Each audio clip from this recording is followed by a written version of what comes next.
스마트 소비자가 불러온 스마트 소비 혁명 직후. 과연 어디까지 그 파장이 미치게 될지 지켜봐야 할 것 같습니다.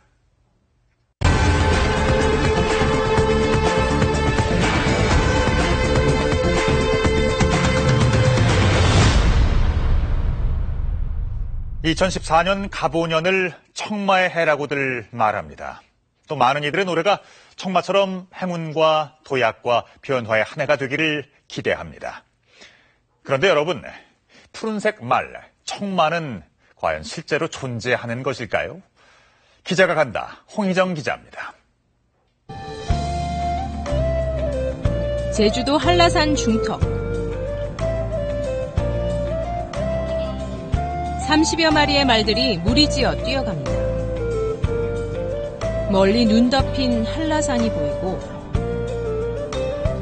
농장 너머엔 푸른 바다가 펼쳐집니다. 제주 난지축산시험장에서 육성 중인 국내산 승용마들입니다. 자체적으로 어떤 그 품종 등록을 하게 되면 우리가 그 품종을 만들어가지고 뭐 일본이라든가 그 유럽 쪽에 수출도 할 수 있는 거고, 그다음에 우리가 지금 현재 수용말을 지금 다 수입을 의존하고 있는데 거기에 따른 로열티 같은 것을 우리가 절감할 수 있는 거죠. 국내산 승용말은 토종 유전자원인 제주마와 경주용 말인 더러브렛을 교배시킨 말로 현재 품종을 개발 중입니다. 제주마는 질병에 강하지만 성인이 타기에는 크기가 작은 편. 키가 큰 경주용 말인 더러브렛과의 교배를 통해 키를 140에서 150cm로 키우고 품성이 온순하고 지구력이 뛰어나도록 육성할 계획입니다. 외국 수입 품종 같은 경우에는 우리나라 체형에 맞춰 굉장히 큽니다. 그래서 좀 거부감이 있고, 그래서 우리나라 체형에 맞는 그 승용말을 맞췄어요. 그러니까 거부감 없이 탈 수 있도록.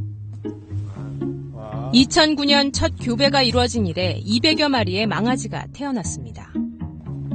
유전자 교배를 통해 털의 색깔은 모두 짙은 검은색 계통으로 품종을 정했습니다. 털빛이 온통 검은 말인 가라말과 검은 바탕에 흰색 얼룩이 있는 가라월라말이 대부분입니다. 가라말은 검은 말, 월라는 얼룩의 옛말입니다. 조상들이 이제 말의 털색을 갖고 그 등급을 매겼는데요. 그 가장 첫 번째 좋은 등급이 이제 가라말로 이제 등급을 먹였습니다. 그래서 저희들도 그 처음에 이제 말의 털색을 정할 때 우리 선조들이 좋아했던 그런 말 또는 등급이 높았던 말, 그런 거를 선택을 했고요. 이외에도 말은 털 색깔에 따라 유마와 적다 등으로 구분할 수 있습니다. 내 다리와 꼬리 갈기는 검은색이지만 나머지 몸통이 적갈색인 경우 유마라고 불리고, 몸통 전체가 적색인 경우 적다, 또 털 색깔이 회색인 경우 총마라고 합니다. 말의 털 색깔을 결정하는 것은 MC1R과 ASIP라는 기본 유전자. 이들 유전자의 조합에 따라 털 색깔이 결정됩니다. 그렇다면 청마, 즉 푸른색 말은 과연 실제로 있을까? 말의 그 털색을 분류할 때 이제 블루블랙이라는 이런 색이 있긴 있습니다. 이건 어떤 말이냐면 검은색 말인데요. 검은색 말이 그 까마귀 같은 경우에 보면 이제 검은색이 아주 짙어서 이제 약간 푸른빛을 도는 이런 이제 색깔이 있긴 있는데요. 계절이 바뀌어도 색깔이 변하지 않는다는 아주 짙은 검은색 말은 옛말로 먹가라라고 합니다. 가장 검은색 말로 청마의 유사 후보입니다. 하지만 먹가라의 유전적 원인은 밝혀지지 않은 상태. 교배를 통해 만들어내기 쉽지 않다는 얘기입니다. 이제 제주도에서도 얼핏 푸른빛이 돌 정도로 짙은 검은색의 먹가라 말은 찾아보기 어렵다고 합니다. 경주마들 중에 푸른빛이 도는 말이 있을까? 취재진은 한국마사회가 운영하는 목장을 찾았습니다. 빠른 속도로 스타트를 끊는 발주 연습이 한창입니다. 말의 평균 속도는 시속 70km 정도. 짙은 색 말들이 보여주는 그 속도와 역동성, 사람들을 경마장으로 불러 모으는 원동력입니다. 일단 살아있는 생명체랑 일단 같이 하는 운동 그런 것도 있고, 좀 스피드? 뭐 이렇게 좀 즐기는 것도 있고. 내가 생각만 했는데 말이 좀 알아먹어줬을 때, 알아 좀 해줬을 때, 뭐 이럴 때 좀 뿌듯하고. 국내 경마 매출액은 연간 7조 원대. 전체 말 산업의 98%를 차지하고 있습니다. 말 산업 구조가 경마에 치중되다 보니 말 자체에 대한 한국 사회의 편견은 적지 않습니다. 사람들의 인식이 좀 바뀌었으면 좋겠어요. 뭐 말에 관련된 일 한다 그러면 도박하는 거에 뭐 종사한다는 식으로 말씀하시는 분들도 많고, 육성에서 다시 또 이 경마라는 이 시장을 통해서 유수성을 검증받고 이렇게 이제 사이클로 전체적으로 순환되는 그런 흐름 속에서 이제 경마라는 게임이 이제 자리 잡는 거예요. 성인 오락의 그런 개념으로만 있는 건 아니다. 경주마들의 색깔은 대부분 짙은 갈색, 푸른 말, 청마는 찾지 못했습니다. 전국 곳곳에서 크게 늘어나고 있는 승마장들. 혹시 청마의 흔적이라도 찾을 수 있지 않을까? 최근 승마 인구는 급증 추세입니다. 승마를 하면 척추가 바로 잡히는 등 운동 효과가 크고 말과의 교감을 통해 정서적인 안정에도 도움이 된다는 사실이 알려지면서부터입니다. 대담성이 생기죠. 우리가 말 위에 올라갈 수 있을까 없을까를 걱정하다가 이제 올라가게 됨으로써 대담해지고, 그다음 허리를 펴서 하는 운동이기 때문에 허리. 그러나 안전사고에 대비해 보험을 들어야 하는데 비싼 보험료가 승마 대중화의 큰 걸림돌이라고 승마 관계자들은 주장합니다. 안전한 승마를 하기 위해서는 우리가 보장되는 보험을 들어야 되는데 보험 들기가 상당히 어렵고, 그다음에 승마 보험의 자부담금이 사건당 1,000만 원씩을 합니다. 말 산업의 부가가치는 말의 훈련 정도에 따라 좌우됩니다. 훈련 안 된 망아지의 값은 수백만 원 정도. 잘만 훈련시키면 수십 배에서 수백 배까지 값이 뛰곤 합니다. 말들을 훈련시킬 수 있는 사람이 지금 이제 절대적으로 부족하다는 거고, 또 거기에 말 산업을 전반적으로 이해한 사람들도 많지 않고, 지금처럼 뭐 외국에서 다 훈련된 말을 들여다가 비싼 가격으로 들여다가 뭐 한 2, 3년 정도 타면 말이 망가지는 이런 그 구조에서는 이것은 그 고부가치 산업이라고 할 수가 없습니다. 승마용 말들은 대부분 검은색이나 갈색 또는 흰색. 청마는 없지만 올해 승마 산업이 상상 속의 청마처럼 도약하기를 승마업계는 바라고 있습니다. 불판에서 고기가 익어갑니다.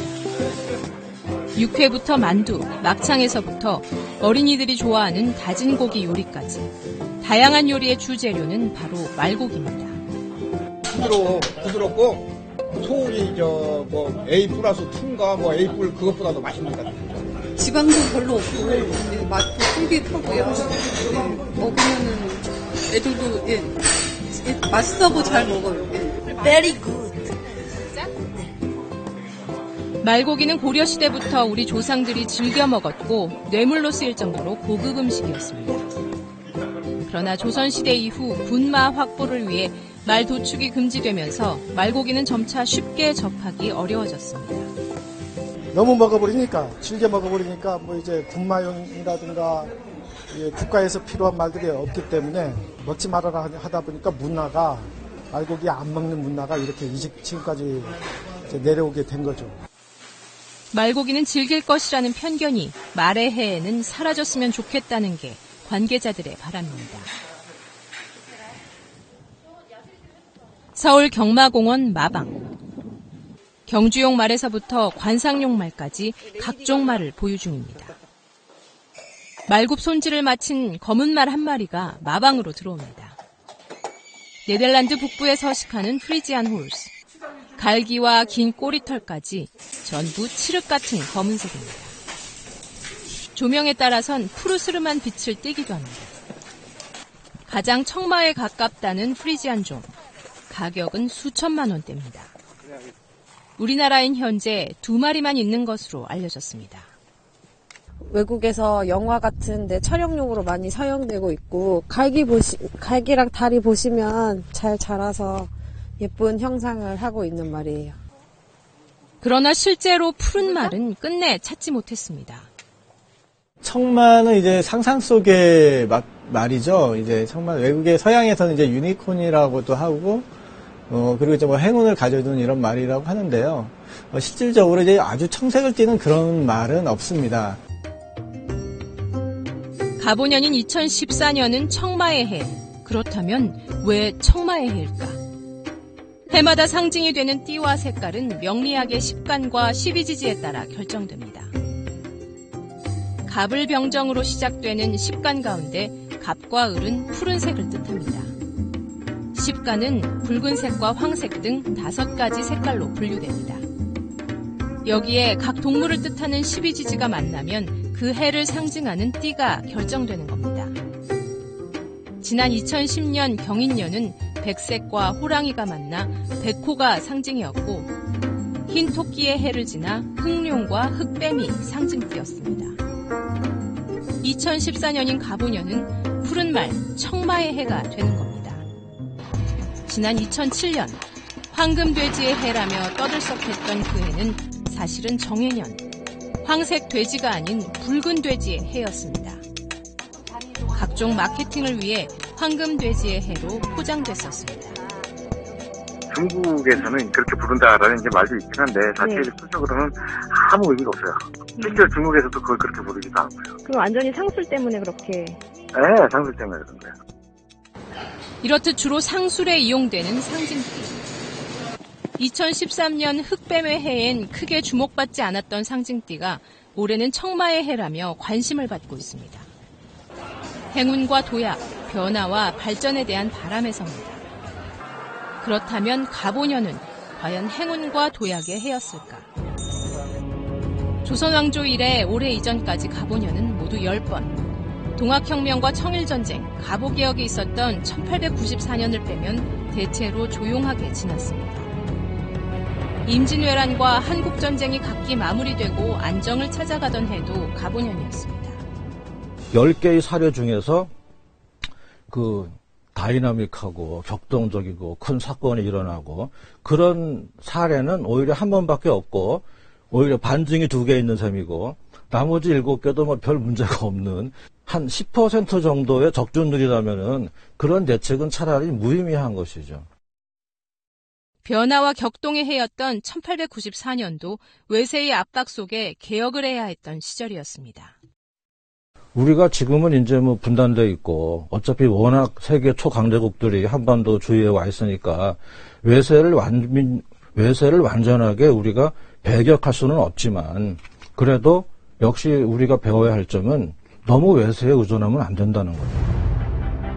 가장 최근 가보년인 1954년에는 예선에서 일본을 꺾고 사상 처음으로 월드컵 대회 본선에 진출했습니다. 그러나 헝가리와 9대0, 터키와 7대0의 스코어로 패배하면서 세계의 높은 벽을 실감했습니다. 그로부터 60년 뒤 대한민국은 8회 연속 본선 진출 기록을 달성하며 세계 강호들과 어깨를 나란히 하고 있습니다. 그때는 국가적인 그러한 경제적으로 이런 게 대책이 없었고 그렇기 때문에 정신적으로 버텼고 지금은 또 우리나라 선수들이 정신적이나 경제적이나 안정이 되어 있기 때문에 상당히 좋은 경기를 이번에 가면 월드컵에서도 펼치지 않겠냐 이렇게 봐요. 도약을 상징한다는 푸른 말, 청마는 현실에선 존재하지 않았습니다. 하지만 청마에 대한 뜨거운 관심에서 변화를 향한 사람들의 기대와 희망을 읽을 수 있었습니다. 동계올림픽을 시작으로 지방선거와 월드컵 경기, 아시안게임까지. 이제 일주일 뒤면 설, 가보년 청마의 해가 비로소 막이 오릅니다.